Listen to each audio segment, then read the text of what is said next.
Pemirsa, meski tidak mengganggu arus lalu lintas, proses galian relokasi jaringan utilitas di sepanjang jalan balap sepeda diminta dengan segera oleh warga untuk ditutup agar tidak membahayakan pengguna jalan.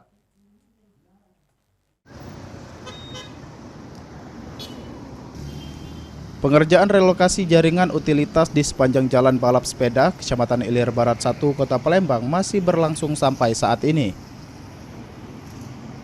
Akibatnya sejumlah titik badan jalan yang digali kini rusak jalannya dan arus kendaraan harus melintas dengan lebih hati-hati. Untuk itu warga sekitar berharap setelah proses relokasi selesai, pihak pelaksana segera menutup kembali bekas galian untuk mencegah terjadinya kecelakaan terutama bagi pengendara sepeda motor yang melintas pada malam hari atau saat hujan.